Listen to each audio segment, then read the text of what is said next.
40 वर्ष झालं 10-5 एकर माझी जमीन गेले.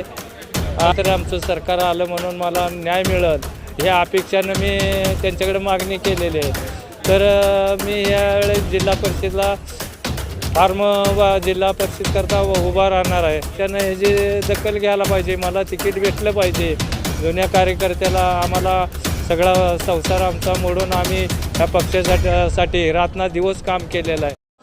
नुकत्याच नगर परिषद नगरपंचायतीच्या ज्या निवडणुका पार पडल्या यामध्ये आपल्याला मोहोळमध्ये असं पाहायला मिळालं की जे भाजपाचे जुने कार्यकर्ते होते, निष्ठावंत कार्यकर्ते होते, त्यांनी पक्षाकडे राजीनामा दिला आणि त्यानंतर मोठ्या राजकीय घडामोडी देखील घडल्या. त्यापूर्वी माजी आमदार राजन पाटील असतील, यशवंत माने असतील यांनी भाजपामध्ये प्रवेश केल्यानंतर या ठिकाणचे स्थानिक कार्यकर्ते, भाजपाचं ज्यांनी वर्षानुवर्षे काम केले असे निष्ठावंत कार्यकर्ते या ठिकाणी नाराज झाला असल्याचं आपल्याला पाहायला मिळालं.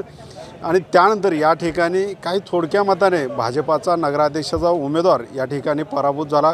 परंतु त्यानंतर काही दिवसातच महानगरपालिकेच्या निवडणुका देखील घोषित झाल्या आणि आमदार विजयकुमार देशमुख असतील आणि आमदार सुभाष देशमुख या ठिकाणी त्यांनी देखील त्या ठिकाणी बंड केलं होतं. आणि त्यानंतर पालकमंत्र्यांवर कुठेतरी आता या ठिकाणी दबाव येताना आपल्याला पाहायला मिळतं आणि त्या ठिकाणी परत दिलजमाई झाल्याचं पाहायला मिळालं. त्यानंतर आता जिल्हा परिषदेच्या निवडणुकीची घोषणा होणार आहे आणि या ठिकाणी भाजपाचं ज्यांनी वर्षानुवर्षे काम केलं असे आपले कार्यकर्ते आपल्यासोबत आहेत. तर काय सांगाल महाराज, या ठिकाणी भाजपाच्या कार्यकर्त्यामुळं किंवा जे पदाधिकारी होते त्यांच्यामुळं नगराध्यक्षाचा जे उमेदवार होता तो अवघ्या थोडक्या मताने पराभूत झाला आणि आता जिल्हा परिषदेला आपण उभा राहता. तर काय सांगाल, आणि जे जुने कार्यकर्ते आहेत तर त्यांना भाजपाने तिकीट देण्यात यावं अशी काय आपण मागणी वगैरे केली का?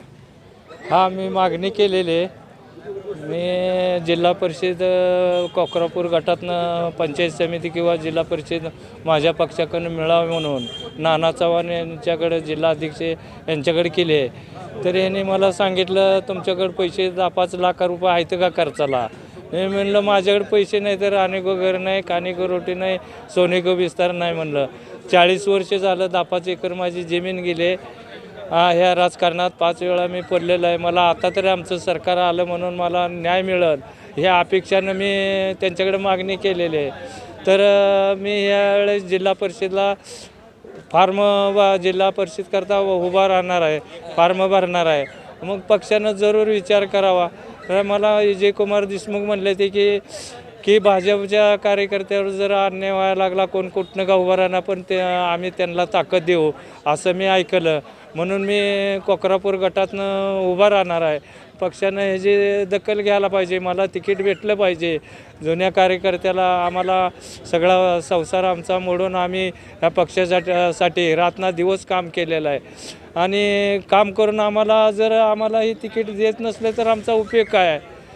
समाजसेवा आमच्या अंगात पहिल्यापासून 40 वर्ष झालं. आम्ही समाज शेतकऱ्याचा असो, कोणा गोरगरीब असो, अन्याय असो, कामगार असो, यांच्यासाठी आम्ही लढतच राहिलो आहे आतापर्यंत. म्हणून आम्हाला न्याय पाहिजे.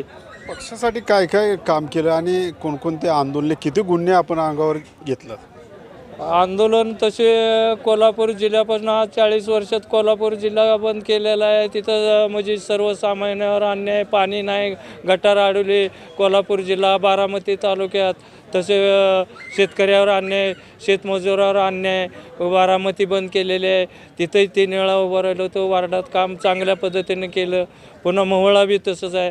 असे कामं मी भरपूर करत आलेलं आहे. गुन्हे भरपूर झाले, पण शासकीय माझं मी कुठल्या नियमात बसलं आहे की नेम धरूनच मी म्हणजे आंदोलन किंवा बंद हे अशा ह्याच्यात सहभाग मी केलेला आहे आणि आतापर्यंत बी करतो आहे. मध्ये साखर कारखान्याला लोकमंगलच्या शेतकऱ्याला माझ्या 3,000 सगळ्या महाराष्ट्राने भाव दिला आणि ह्या लोकमंगल कारखान्यांना 28 रुपये देणार. मग आमचे जे काही शेतकरी या ठिकाणी निवडणूक लढवायचं म्हणता, आता नगर परिषदेची जी निवडणूक झाली त्यामध्ये भाजपचे जे जुने कार्यकर्ते ते नाराज झाले आणि त्यांनी दुसऱ्या पक्षाला पाठिंबा दिला. त्याचा कुठेतरी फटका या ठिकाणच्या नगराध्यक्षाच्या उमेदवाराला बसला. परंतु आता जिल्हा परिषदेची जी निवडणूक होती त्यात देखील अशी स्थिती राहिली तर समजा तुम्हाला उमेदवारी नाहीच मिळाली तर काय भूमिका? हा, होणार ना, नक्की होणार आहे. म्हणजे जुनी कार्यकर्ते तळागाळापासून हे 1 नंबरच काम करते आणि ह्या सगळ्या जर तालुक्यात जर कार्यकर्त्यावर जर असा अन्याय व्हायला तर ही परिवर्तन होतच राहणार. त्याची काय म्हणजे 100% काय म्हणजे गॅरंटी आहे. आज जर अन्याय कुठवर माणूस होणार एवढं सरकार येऊन जर अन्याय होत असला तर उद्या जिल्हा परिषद पंचायत समिती इकडनं परिवर्तन असंच होत राहणार. याचा भाजपला फटका बसेल. हा फटका बसणारच आहे. त्यांनी जर विचार केला हे पैसेवाले जर कोटीवाले आमदार खासदार जर घेऊन त्यांचाच न्याय करत बसले तर आमच्या सामान्य कार्यकर्ता तालुका बर फिरवतो घराघणीच फिरतो. मग त्यांच्याकडे जर त्यांनी दुर्लक्ष केलं ह्या कार्यकर्त्यावर तर ही परिवर्तन फिरणारच आहे. सगळ्या तालुक्यात मतदाराची प्रत्येक म्हणजे गोष्टी लक्षात आहे की खराच तळागाळातला कोण कार्यकर्ता आहे अशी जाणीव मतदार म्हणजे जनता मावलेला आहेच. आपण जर पाहिले तर या ठिकाणी काहीच्या थोडक्या मताने नगराध्यक्ष पदाचा उमेदवार भाजपचा पराभूत झाला, परंतु जे भाजपाचे कार्यकर्ते होते पदाधिकारी होते ते नाराज होते आणि त्यांनी राजीनामा दिला होता आणि थेट त्यांनी शिंदे सेनेला मदत केली आणि अवघ्या 170 मतांनी शिंदे सेनेचा नगराध्यक्ष या ठिकाणी झाला. परंतु जिल्हा परिषद ज्या निवडणूक होणार आहे ते पंचायत समिती त्याला जर अशी स्थिती राहिली आणि हे जुने भाजपचे कार्यकर्ते नाराज राहिले आणि त्याचा फटका भाजपला बसू शकतो. वेळीच भाजपाच्या नेतृत्वाने सावध होण्याची गरज आहे. विशेष न्यूजसाठी अशोक कांबळे, सोलापूर.